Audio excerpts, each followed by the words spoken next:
Thank you so much again, Sonia and Russell and Kevin for joining us today all the way from Western Australia and for presenting in our 30th Academic Training Partners meeting. We really appreciate your time and we are so interested, very eager to know more about your work. So over to you. Thank you. So I'll introduce myself first and Sonia will introduce herself. So I'm Russell Thom. During this particular project, I was a PhD student at Edith County University, and I had the pleasure of working with Sonia, Kevin, Baz and Kay, who were members of the statewide consultancy program at the Disability Services Commission. Okay, so I'm Sonya Horsman. I'm an occupational therapist. I have been working clinically for nearly 40 years. I've had quite a focus on wheelchair seating at various stages through my career, and then more recently was in the statewide consultancy program as a clinician and also team leader. Kevin Baptist, who is one of the co-developers, is online today as well, which is great to see.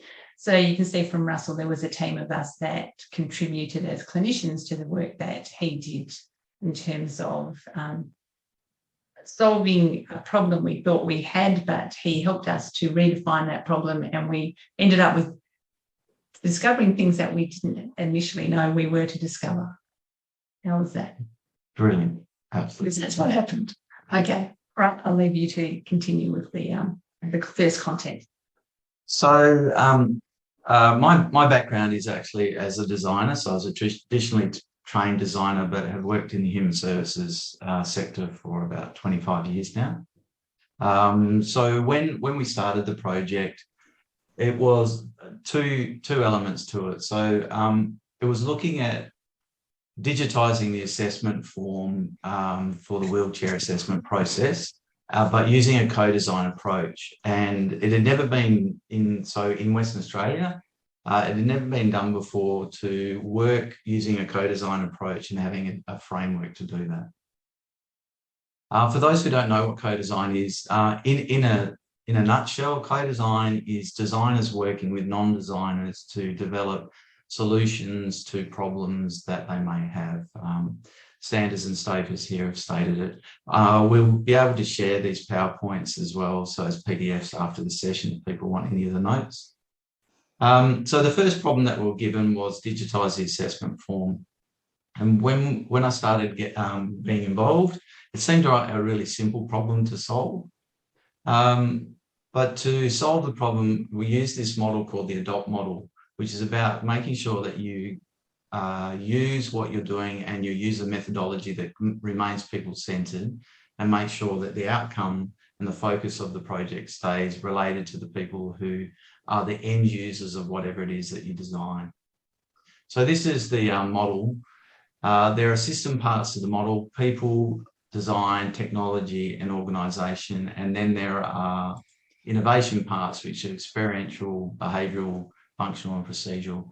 And I'll go through those step by step. We're quite happy if you want to interrupt at any point and ask a question. So don't think this is just two heads or a PowerPoint talking to you. So if you've got a question, just let us know. So the first part of the model is the focus. And the key with this is that people often think of design as actually being problem solving, but it's actually problem defining first of all. So the important thing is to make sure you've got the right problem to solve. So in this case, we had digitised the assessment form. When we started looking into it, we realised that there was two elements to this: is what the team actually wanted, being to digitise it, but then starting to ask questions about, well, show me what you're actually doing with this assessment form. And by doing that, we started to look at what the purpose of the assessment form was. And from there, we also looked at what were the pressures that were coming to the team to say, digitise the form. And at that time, there was a shift in the way the funding was being procured. So we were moving from Disability Services Commission to WA NDIS to NDIS. And currently, NDIS is the current funding structure. And this creates a lot of change in the system, pressure on time, pressure on the amount of money and the practice. So from that, we started to look at, okay, well, what are you doing with this form? So it actually had three elements. One was to train novice therapists in how to do assessment.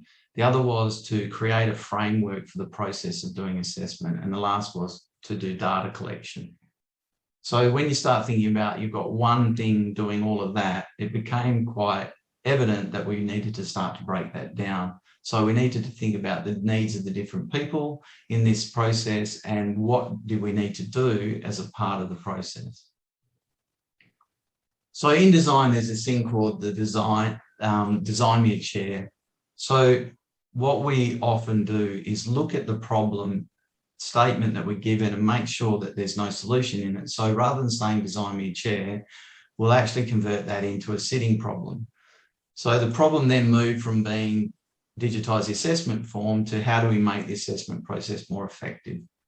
And so from there, we could actually look at different options. So we weren't just focusing on digitization, we're actually looking at what we could achieve in the whole process of assessment. So one of the key elements of the focus of this was that we needed to be able to extract the tacit knowledge that the therapist had.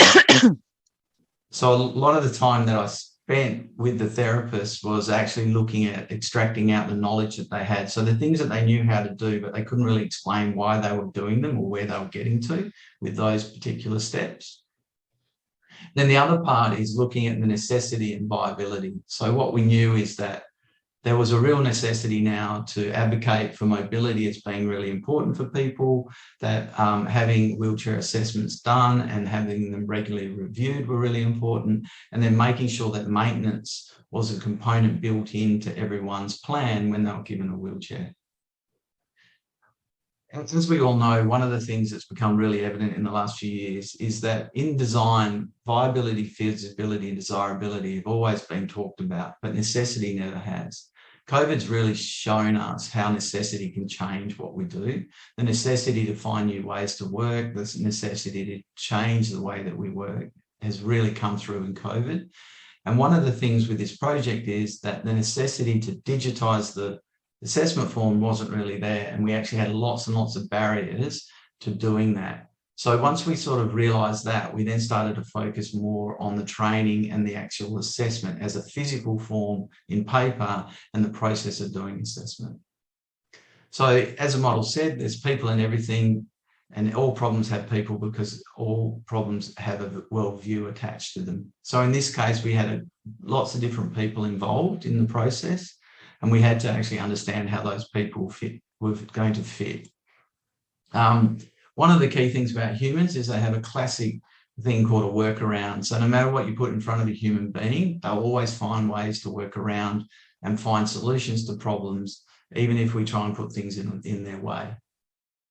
So Adler has been studying this from about 2014, and you often see workarounds in workplaces where people decide that they don't want to use safety equipment, or they look at shortcuts, etc. So workarounds are really evident. And one of the key things that I was aware of is we didn't want workarounds to start fitting in because of pressure of time. So the other thing that's really important about people is they're experts in their own worldview. They can be really rational and really irrational. Every time we solve a problem for one person, we often create a problem for someone else. So it's really important that we take into the context of people. And one of the things I did with the team a lot was out of the head and onto the wall. So don't just talk about it, actually get it down and think by doing. So whatever we did, we would put it down onto the wall so that we had a record of it. And the other thing is to make sure that what people are telling you and what they're doing actually reflect each other. And if I can just comment on that, getting it down and putting it on the wall, one of the things that I found really very important in that process was that we were to write but not talk. So we weren't to be influenced by what someone else might be saying, thinking we were right or wrong and we needed to adjust it. It was just a matter of putting thoughts down, one sticky note for each thought, and then we put it up on the board.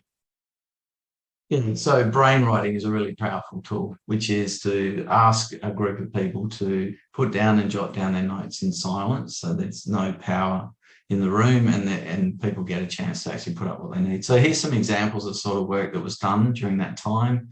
The designers have this thing of using sticky notes, so, you know, had to do that part.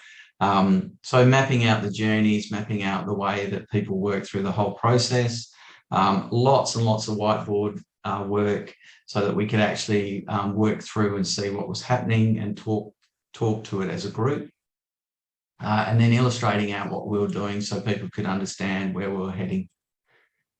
The design element of it is really important because design can be a real influence over what we do, and everyone designs. So in this process, it was a really intentional design in the beginning, but over time there were multiple versions, multiple authors. So the focus of the design and the assessment form had started to be watered down. And so we had this combination of things that were happening. So it's really important to think about design as being a key element in everything. And if we don't remember that it's always there, then we forget that not being intentional in design is exactly the same as being intentional. So you can accidentally create something if you don't think about the design that you're doing. Technology, so the other thing that we had to do, like I said before, discover the tacit knowledge, removing jargon and creating a common language. That was another thing, because remember, one of our key focuses was novice therapists. Creating a framework and linking the framework between assessment and prescription was really important. So even though you were doing assessment, there was a link to what it is you're going to prescribe at the end. Technology is, human beings are amazing at this. And when we talk about technology, it's not just physical technology, it's things like language, knowledge and skills, equipment, environment and infrastructure. So understanding that there is that technology element is really important. And jargon can be a really powerful thing because it can, again, segregate a group of people, sort of the ins and the outs. And I know that myself in my work currently, when I first arrived, there was so much jargon. It took nearly 3 months to understand what was happening in that organisation. And the last bit is organisation. So how do we organise ourselves? So this was really important to think about how the whole system worked together and how do people do an assessment. So where do they do it? How do they do it? How much time have they got? And how do you maintain good seating over time?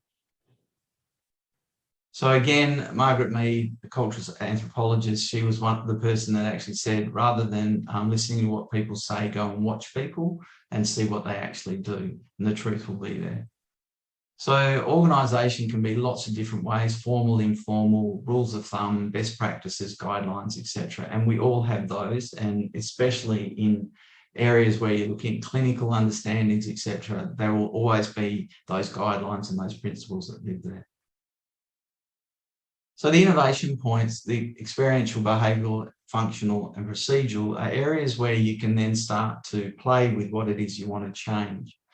But the key of this is that if you want to change one element, you then have to understand how it'll influence the other three. So if we want to have an experiential change, we have to understand how people's behaviour needs to change, what functions we need to put there, and what procedural stuff needs to fit to make that change happen.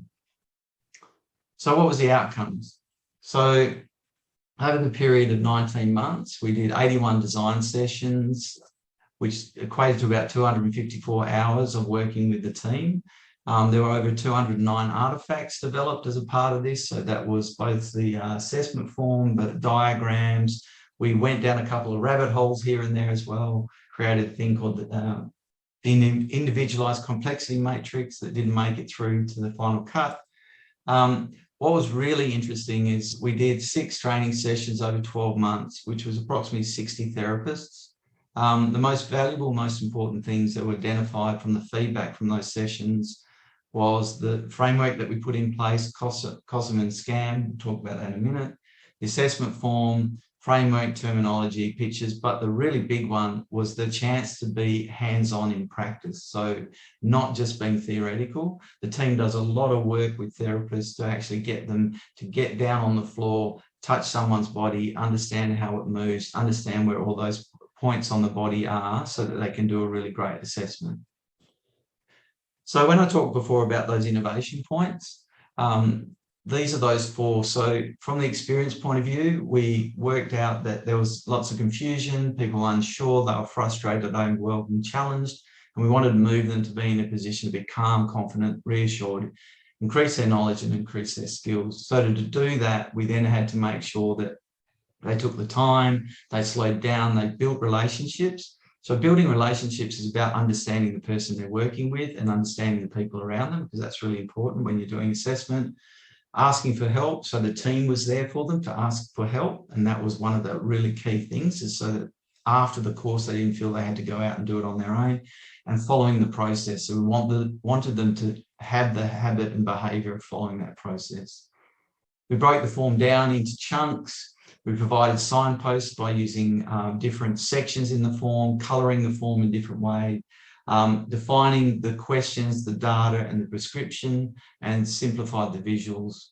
And then we created a simplified process, linked theory with practice, had hands-on practice so people actually had the chance to touch someone without going out and touching a client for the very first time, scaffolding their existing learning, because we were working with both occupational therapists and physiotherapists, so they had slightly different learnings, and a clear focus and goal for each of the steps that they were going to go through. Some of the insights that we had is self-advocacy is really key to someone getting a really good wheelchair outcome. And if they can't self-advocate, then they need to have someone in their life that can do that for them. Mobility is also one of the elements, especially in Western Australia, that creates complexity, because we have such a diverse range of places that people can live. And all the life domains are interlinked. So you can't just think of someone as being in their workplace. You have to think of them also in their recreational place, in their family home, in their friend's home, in the local park. So how do all those things work together? We know that knowledge needs to increase across all the stakeholders in the sector. The assessment process contains a significant amount of tacit knowledge. So when you watch a really great therapist do it, they just do it without thinking. And NDIS has proven, so we're way down the track now, but it's proven that we needed a lot more skilled therapists to continue to do wheelchair assessment. If I can just add a little bit of detail, when Russell talks about NDIS, it's our National Disability Insurance Scheme. So we've moved from an environment where government were providing a block of money to organisations who would then provide services to individuals with disability who met the eligibility or requirements for that organisation. What happens now is individuals go through a planning session, planning appointment, and a amount of funding is allocated to them to use in a variety of ways. So what we've seen is a great increase in private organisations, and many therapists in small organisations now, or even in private practice on their own, where they may not have the support of supervisors or therapists with many years of skill in that work environment to help in terms of the development of skills. And so we're really looking at how do we find a way that we can support those therapists to be able to achieve effective outcomes for the individuals that they're seeing. So one of the things that we did in the beginning was to try and break down what wheelchair assessment was and the components of it. So in the very early phases of pulling out the tacit knowledge, we broke it into two chunks: seating system and wheeled mobility, which then combines together to create a singular piece of equipment called a wheelchair. And depending on the complexity of the individual, then the complexity of their seating system would change, or the way the wheeled mobility would work would change as well. So the difference between being a manual chair or an electric wheelchair would change the drive system, the frame, etc. From there, we had a look at what did it mean to do an assessment. So the seating assessment, I'm actually going to hand over to Sonya now, because this is actually where the therapist really took a lead and designed a framework that was easy to understand, so that a novice therapist could use this framework to develop out both the assessment but also the prescription. So I'm going to go through each of these in more detail, just so that you can get a sense of what each of them means, particularly the acronyms, because at the moment they're just letters with some supporting words. Before I do that, I'm wondering though whether people would like to ask any questions in relation to the process or to the model. It certainly is an approach I'd never been involved with before and found it highly valuable, particularly because of the positive outcome, but just going through that process as a clinician was really valuable. So does anyone have any questions, particularly for Russell? Silence is no. That's right. Sounds like you've done a very good job in explaining it. Okay. So I might, we're all familiar with the International Classification of Functioning Disability and Health. So we were very aware of that in our process and the components that the domains that is looked at in terms of the ICF. We then used that and expanded that so that we came up with a framework that just made it a little bit easier for therapists to remember the domains that they needed to be thinking about with the assessment. As you can see, we've got 1 to 34 assessments here, but we actually looked at a whole range more assessments than that, so that we weren't working in isolation. We were looking at what was already out in the field and looking at what were the elements in there to make sure that we were covering the requirements. Okay, so how do we see the person? So we've used acronyms in our process, and we found that that's a useful way to be able to keep bringing people back to. So what is it that you're looking at there? So when we're looking at the acronym of S, E and E, it's just reminding us that we're actually looking at the safeguarding the health and the well-being of the individual. We want them to engage support so that they can participate in activities. And E is very important in terms of enhancing participation. So for each of us, that is the ultimate goal that we have for our individuals, so that they can participate socially, economically, that they can be independent, that they have social connections, and so on. So this is where the overall function is that we focus on for the individual. Is where we are looking at the large goals, their aspirations, the things that they want to do. So that's the big picture. And then we start to bring it down within the context of wheelchair seating. So this lovely graphic that Russell put together for us, which was very illustrative of what we did. You can see in the funnel there's lots of different phrases that we each use in terms of what is the goal for seating. Is it to decrease fatigue, prevent pressure injuries? Is it to increase sitting tolerance, reduce fatigue, reduce pain, prevent deformities, promote an upright sitting posture, want to balance the shoulder girdle over the pelvic girdle? A whole range of words. And I think that you would agree that, depending on which article or journal you're reading, people will use a variety of goals, if you like, in terms of seating. What we did was distill all of that down and come up with a prescription framework and a data collection framework. So when we look at prescription, and remember, we're narrowing it down to the context of seating here, we're thinking about what are the outcomes that we want to achieve by this seating system.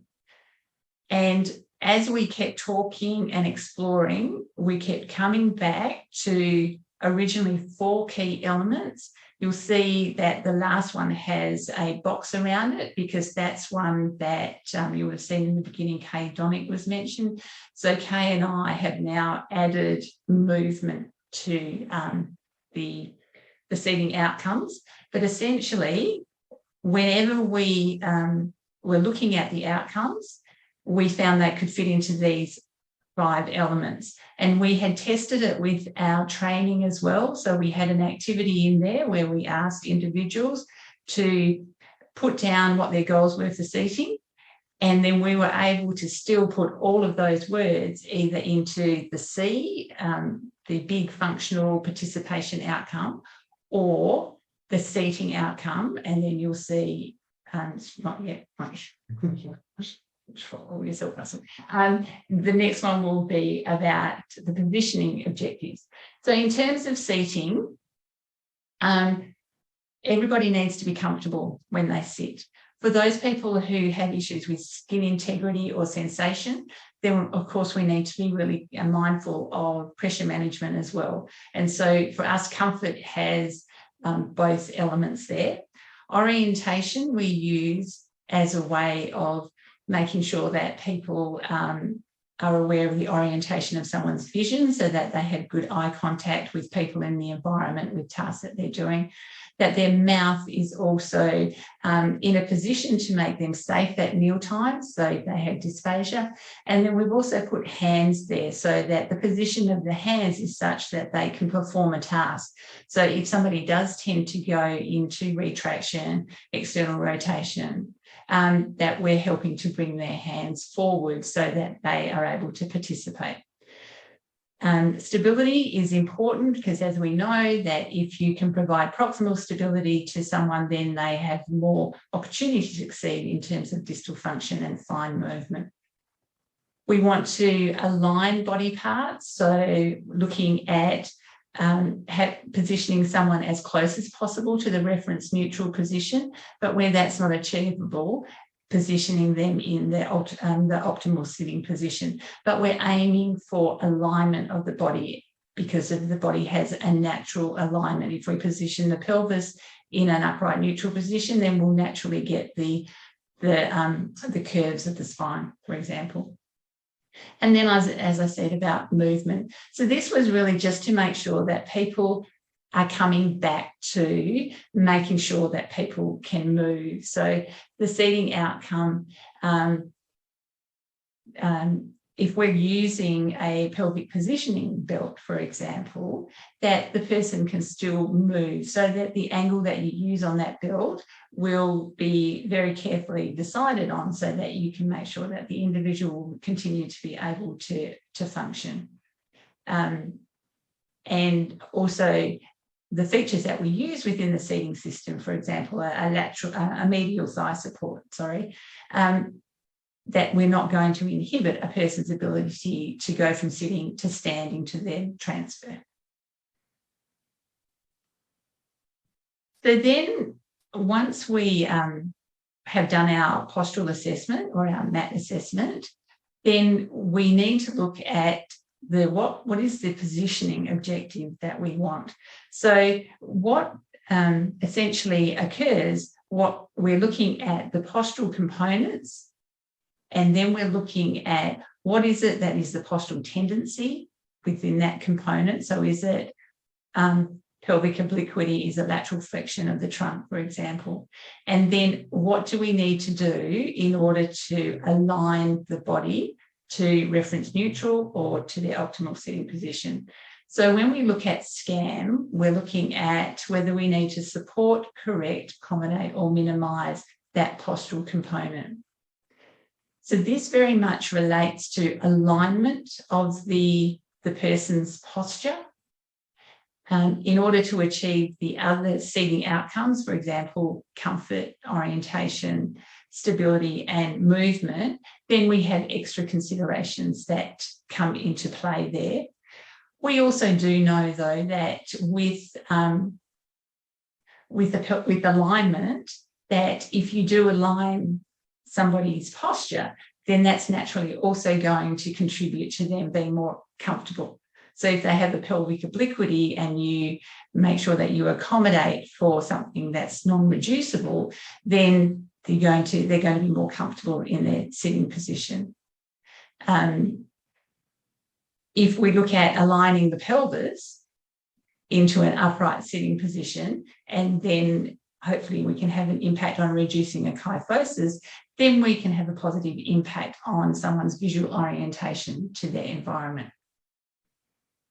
Again, also, if we looking at the positioning objectives around alignment, we can also have an impact on stability. So if somebody has limited range of movement in their hip flexion, then by knowing what that restriction is and then accommodating that, because we can't achieve a 95-degree seat to back angle, for example, then the person is going to be more stable. They're not going to be sliding. They're not moving within their seating system so that they can open up their hip angle. So we'll get stability. And in terms of movement as well, we can make decisions with our alignment. If we have somebody who has a posterior pelvic tilt and a kyphosis, if we don't align the body as best we can, for that person to reach forward and upward is going to be compromised. So alignment will have an impact on the other outcomes. But in terms of assisting a therapist, we get them to focus on alignment. And then what do you need to do? We had to include support, because what we discovered through our training was that if somebody was able to achieve reference neutral position, people didn't know what to tick, if you like, on the form. Was it correct or accommodate or minimise? So we put support so that people had something to tick because it was reference neutral. And as you can see, correct, as we know, is when there's flexibility, when there is the postural tendency is reducible. We accommodate when it's non-reducible to neutral, and then minimise. So we've used minimise. This took us a while to come up with this term. And we finally settled on minimising the impact of abnormal tone, reflexes, and unwanted movement on the sitting posture. So that was the rationale or definition of using minimise. So if you have a look at the form, Russell started the project with the team in 2016, and you can see that on the prescription form to the left, it's very open.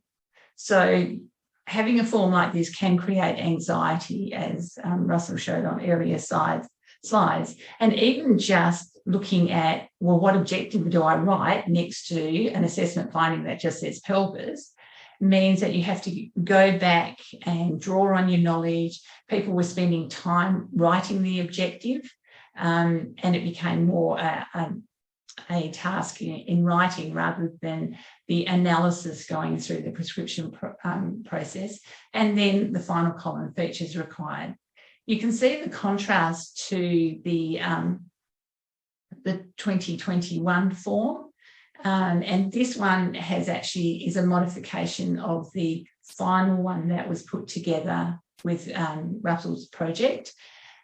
Just to illustrate what I was talking about in terms of the positioning objective relating to GAM, and then looking at the features, drawing on the other components that are going to assist in deciding on how you achieve overall comfort, orientation, stability, alignment, and to minimise.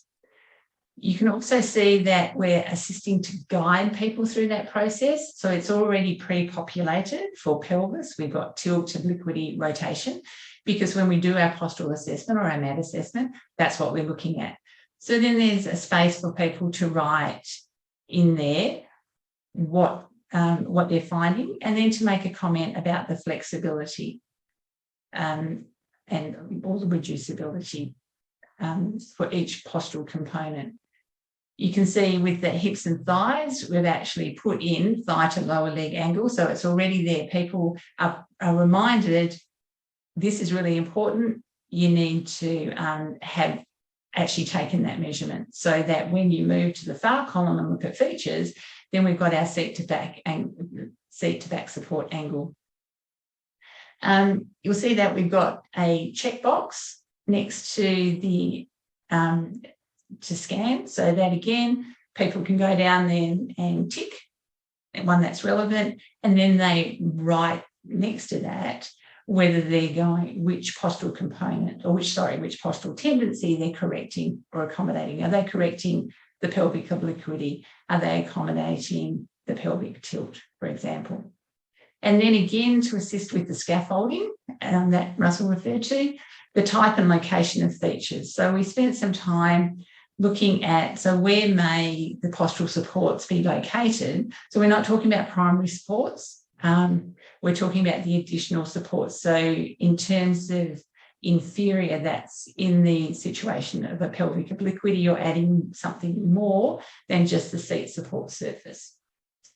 And then going into the final column, you can see that the prompt is think about the size. So you're thinking about a very broad lateral trunk support, for example. What is the shape of that lateral trunk support? Do you have a curve on it? What is the angle that you're going to align, again, lateral trunk support, for example? What are the materials? Are you just going to use foam? Do you low density foam? Do you need to use something more like EVA? Does it need to actually be a rigid structure with just a foam overlay for comfort? The other thing that we did was look at a data collection framework. So here you can see, again, the ICF diagram. And what we came up with was another acronym, MAPS, which really looks at the person's health, access to the environment, and then general functioning, if you like. So you can see that the different areas. So we've got medical, which relates to body functions and structures, access, environmental factors, activity, it's a very close match to activities, psychosocial, looking that matches personal factors within the ICF, and then support. And there we're talking about the support people who may be assisting an individual with disability, and that fits into the environment. So we don't have a direct relationship with the participation here, because that is where we see it as the overall goal. So just for your interest, these are the different headings that we have under each section. So medical, you can see the variety there that we get people to collect information on. Access, so that's within the home, their environment, travelling in the vehicle. Now you can see on the form what we've done is given people, whenever they're, to make it more efficient for them in terms of filling it out, we've used checkboxes where people can just select an item, and then spaces where people can write if they need to. There is an empty box next to the title, so people can put a tick or a cross there if that's what they want to do, to indicate that, yes, this is important, or if they leave it blank, then it's not something that they need to continue with or to go back and refer to.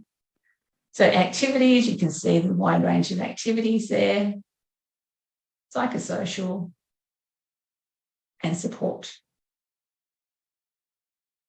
And then we made sure that we integrated our framework into our assessment. So starting with the review of current seating, we've gone through and included the COSAM and MAPS. And we're also showing a clear relationship between the data that we collect and the clinical reasoning. So rather than just having a broad open statement, we then are more specific in terms of collecting measurements about, also details about measurements, or asking questions around how someone is doing something. And then we also modified our forms to display related data from the postural assessment. So what we did, what originally occurred was it was linear, and then now we've got side by side. So because our supine assessment informs our sitting assessment, with them side by side, you can see them at the same time rather than shuffling through pages. And therapists found that extremely valuable, a great improvement. And then these are just some of the other artefacts that were created during the process and using Russell's great drawing skills.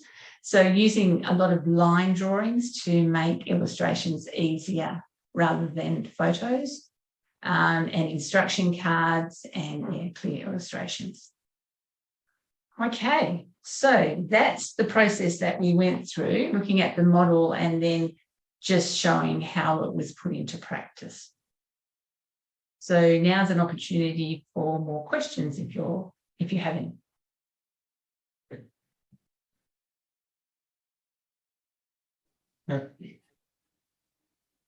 It's been perfect.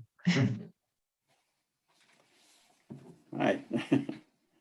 I found that fascinating. It's not a process that I was familiar with, and seems like a model for working through a very complex problem. And I think the complexity of it was clear from your presentation, and how to create order out of disorder or complexity was fascinating to watch how you work through that. I hope you'll publish this in the form of a book, or at least a very long article or online resource, because there's so many aspects of it that I think need to be studied to be fully understood and integrated into our day-to-day seating process. I had so many questions that came up during it. One of them was answered, I guess, I was wondering whether it was sort of a living process, one that's evolving, but then I saw further on a version 2.0, so I knew that there had to have been a version 1.0, and maybe there will be a version 3.0 at some time in the future. But perhaps you could just speak a little bit to how you see this evolving over time. I think what was really interesting is when we first started the framework, what was really, I actually think a real joy was there was another therapist working in splints, correct? Oh, yes. So a physiotherapist who was looking at ankle foot orthoses with clients.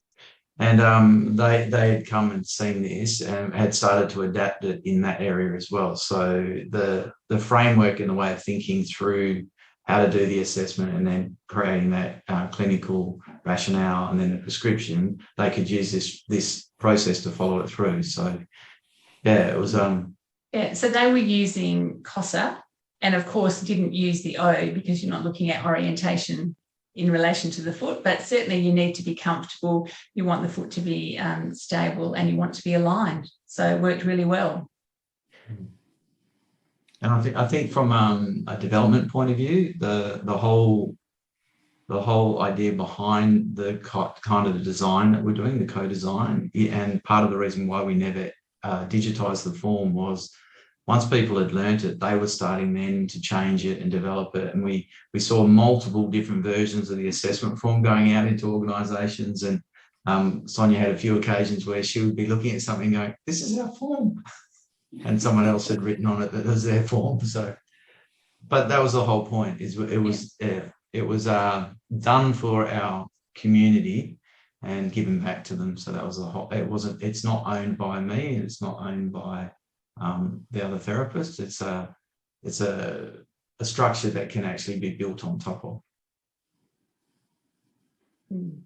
I think people, and you may have experienced this yourself, designing a form is a lot more difficult than you think it is initially. And so we've seen people looking at it and then going and creating something and spending time, but then not quite having the same understanding of needing it to be simple, needing it to be connected, and so on.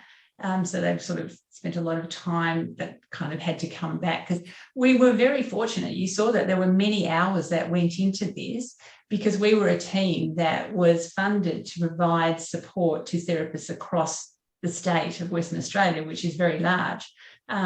So it was our job to look at ways to train people and to make them more effective and efficient in their practice. I don't want to dominate the questioning, but I've got other questions. If Go for it. If someone else wants to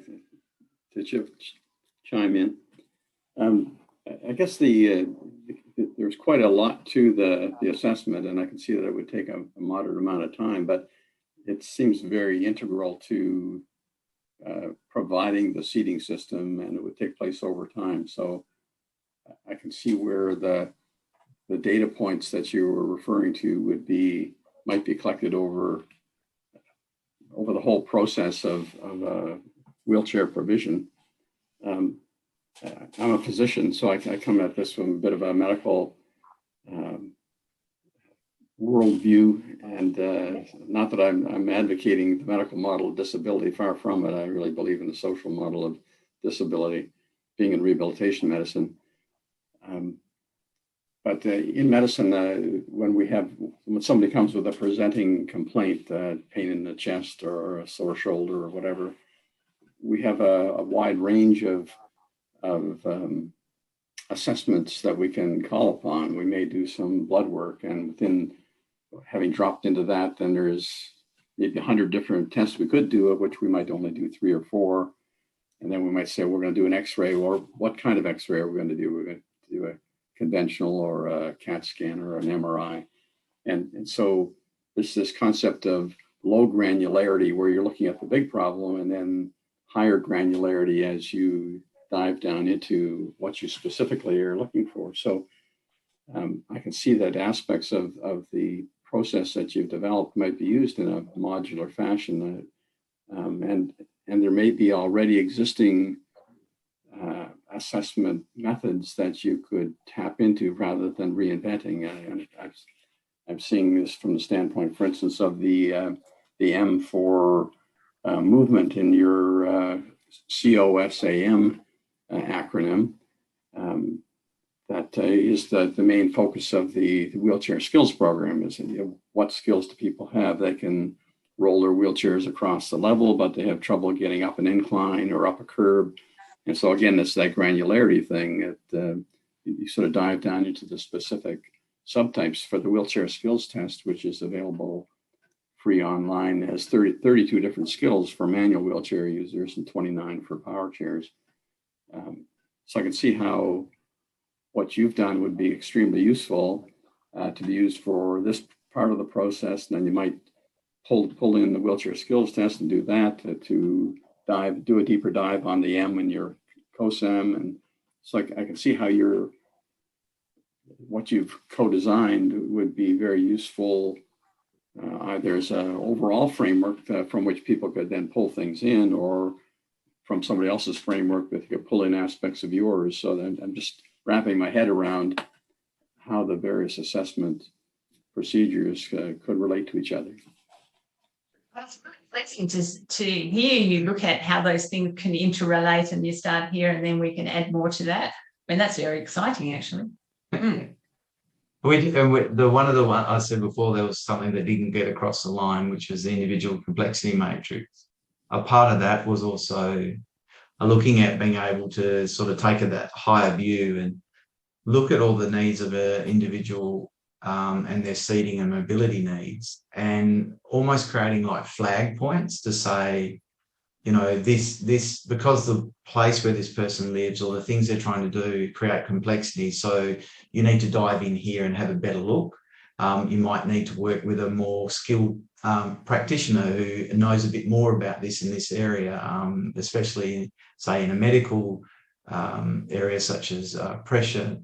So there was questions in there like, how long was the person in their chair? Could they actually do self-correction and movement?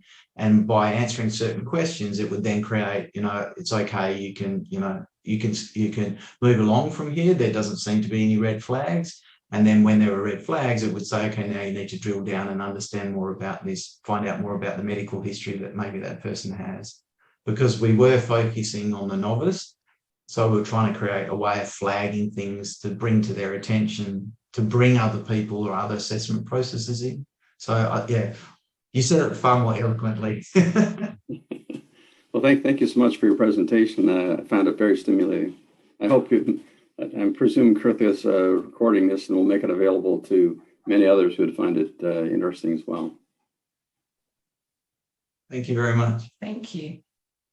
I think one of these, sorry, it's Kevin here. I think one of the things that was interesting to me about the actual assessment form itself is that, as you kept using it and kept using it over many years, one of the really nice features of it is that every element of information you collected was specifically relatable to a feature, either in a manual wheelchair seating system or power wheelchair. And that sort of connection between the assessment form for, and this is also for as you became more experienced, to be able to connect the assessment information with actual features was actually really handy, because what it did is actually, one of the problems that therapists have is that, how much information do you gather about someone's medical history, and, and how far back do you go? And so it kind of tightened it all up and made it far more user-friendly and applicable to the actual task of the assessment.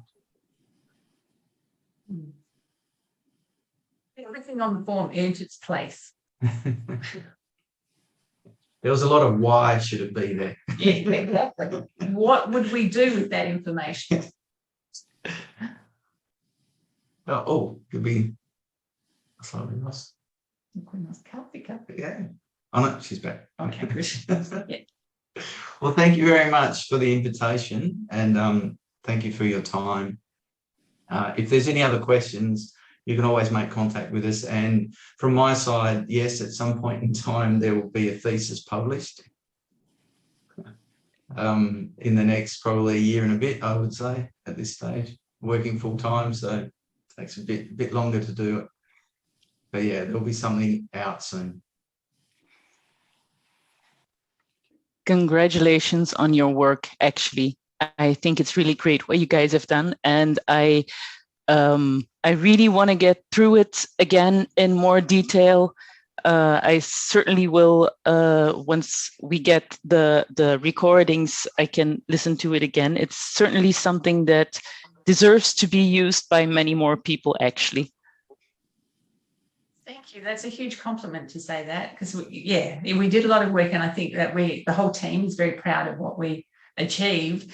And particularly because we can see that therapists are feeling more comfortable, that they're more confident. It makes sense. We're taking the complex and we're making it manageable. It might be worthwhile if we actually send the assessment form so that you can have a closer look at that. And we all collect assessment data, and what we're collecting isn't brand new and different. It's just presented in a different way, and hopefully that makes it more effective and efficient. And if people can borrow anything from that and use it, then that's great. Just finally about the assessment form, it's also a very comprehensive assessment form. So if you think of a fairly basic wheelchair to a very complex body requiring a very complex seating system and wheelchair, it seems to be able to accommodate that entire range. So if you don't need to use particular aspects, you simply mark off that you've acknowledged it, but you don't need to go through that part of the assessment. You go and work on the sections that are relevant to the individual's needs. Thank you, Kevin, Russ, and Sonia. I just wanted to add to Els and Lee's comments that your presentation was amazing and very informative, and I'm sure many other partners and our providers will find it more informative as well. So thank you so much for sharing all your materials. If you could share it with me along with your presentation, I'll be sure to disseminate through our network so many people can also benefit from your great work. So thank you so much. Thank you for the invitation. Okay then. Bye. See ya. Thank you. Take care. Bye-bye. Bye-bye.